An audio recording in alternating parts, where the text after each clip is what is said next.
दोस्तों नमस्कार, मैं हूं भागवत जायसवाल और आप देख रहे हैं जायसवाल न्यूट्रिशन। सबसे पहले सेहत को। दोस्तों आज के वीडियो का टॉपिक है अर्थराइटिस में क्या खाएं। दोस्तों क्या सुबह उठते ही आपके शरीर में जकड़न महसूस होती है?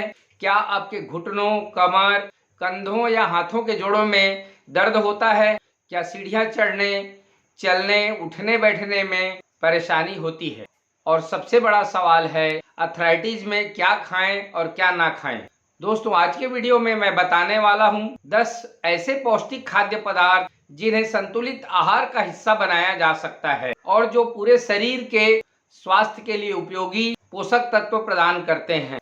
लेकिन दोस्तों एक बात पहले ही स्पष्ट कर देना चाहता हूं, इसमें से कोई भी फूड अर्थराइटिस का इलाज नहीं है। अगर आपको ऑस्टियोआर्थराइटिस है, रूमेटाइड अर्थराइटिस है या फिर गाउट है तो तीनों स्थितियों में ही खान पान की जरूरतें अलग हो सकती हैं। इसलिए आज हम जानेंगे क्या खाएं और कितनी मात्रा में खाएं, कैसे खाएं और किन गलतियों से बचें। तो वीडियो को अंत तक जरूर देखिए। वैसे तो दोस्तों अर्थराइटिस कोई एक बीमारी का नाम नहीं है, यह कई तरह की जोड़ों से संबंधित स्थितियों के लिए इस्तेमाल किया जाता है। सबसे आम समस्याओं में से एक है ऑस्टियोआर्थराइटिस।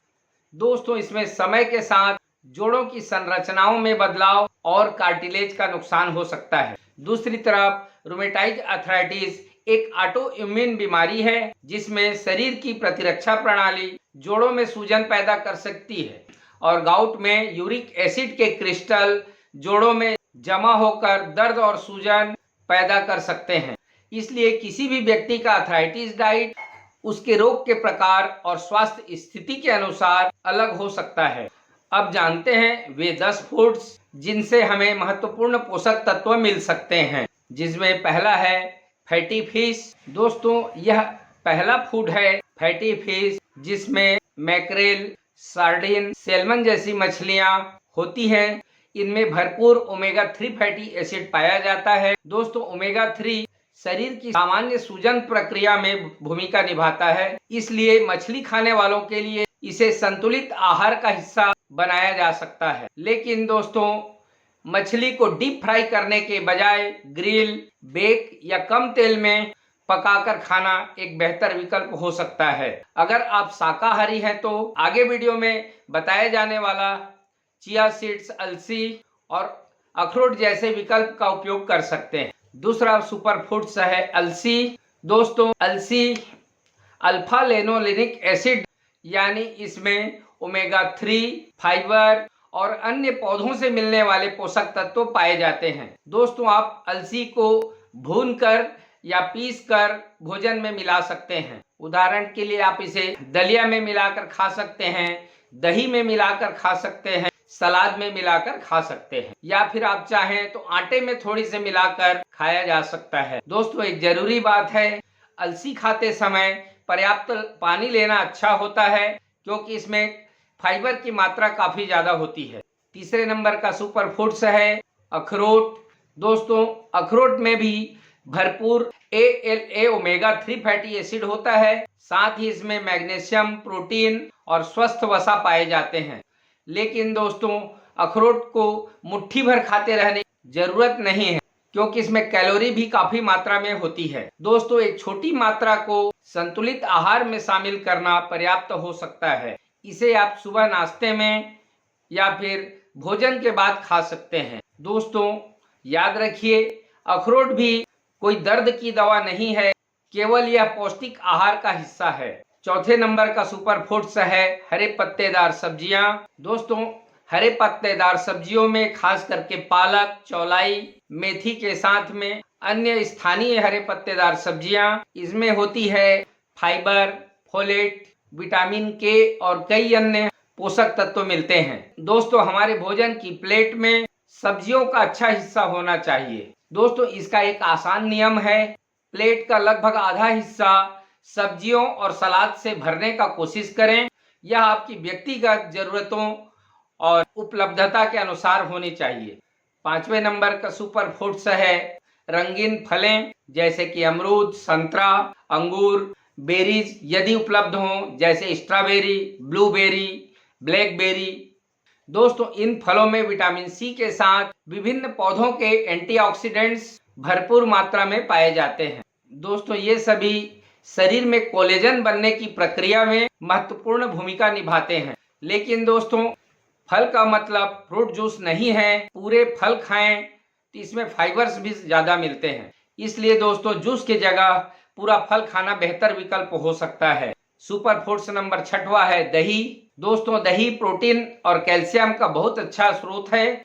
अगर आपको दूध और दही आसानी से डाइजेस्ट हो जाते हैं तो आप इन्हें अपने आहार में शामिल जरूर करें। साथ ही दोस्तों दही लेते समय बहुत ज्यादा चीनी मिलाने से बचें। दोस्तों स्वाद के लिए आप इसमें खीरा, भुना हुआ जीरा, थोड़ा सा कटे हुए फल या फिर अन्य स्वास्थ्य सामग्री मिला सकते हैं। लेकिन दोस्तों ध्यान देने वाली बात है, किसी व्यक्ति को दूध से एलर्जी या लैक्टोस इंटॉलरेंस है तो उनके लिए यह विकल्प अलग हो सकता है। 7वां सुपर फूड्स है जिंजर। दोस्तों जिंजर एंटी इंफ्लेमेटरी गुण होने के कारण, हाई एंटीऑक्सीडेंट्स होने के कारण जोड़ों के स्वास्थ्य के लिए अच्छा होता है।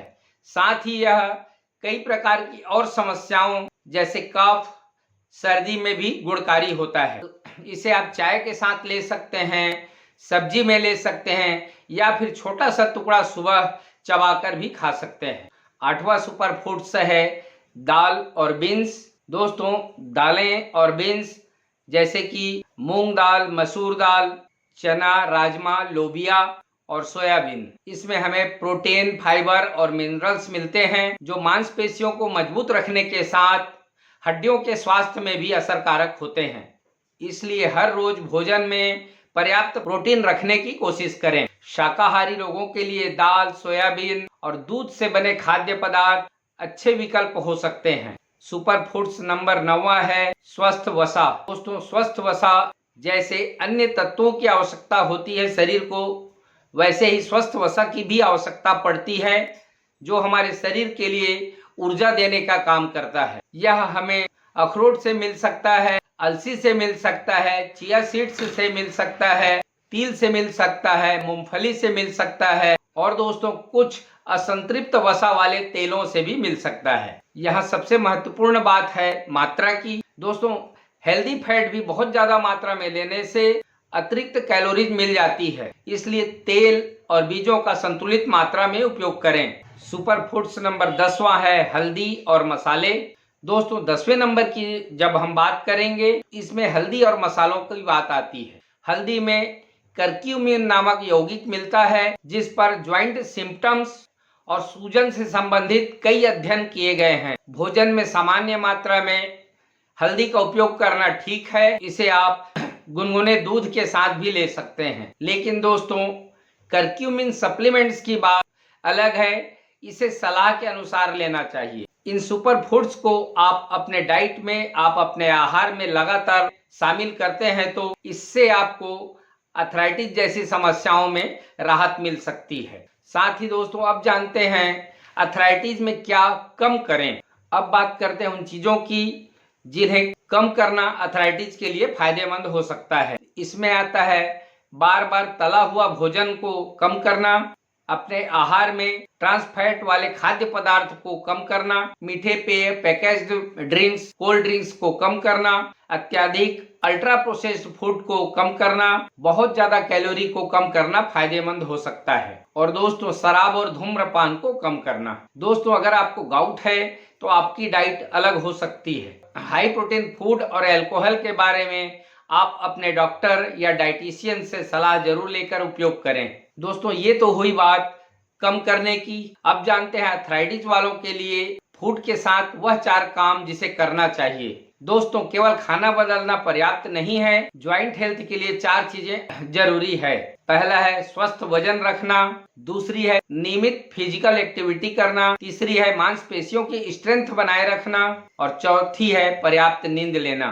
तो दोस्तों आज हमने अर्थराइटिस के लिए 10 पौष्टिक सुपर फूड्स को जाना, जिसमें फैटी फिश, अलसी, अखरोट, हरी सब्जियां, रंगीन फल, दही, साबुत अनाज, दालें, हेल्दी फैट और हल्दी। लेकिन याद रखिए कोई एक फूड अर्थराइटिस को ठीक नहीं कर सकता।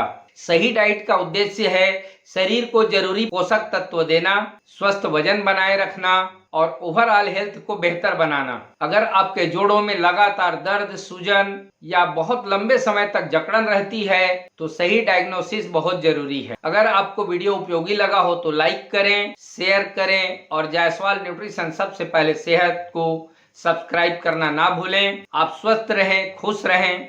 धन्यवाद।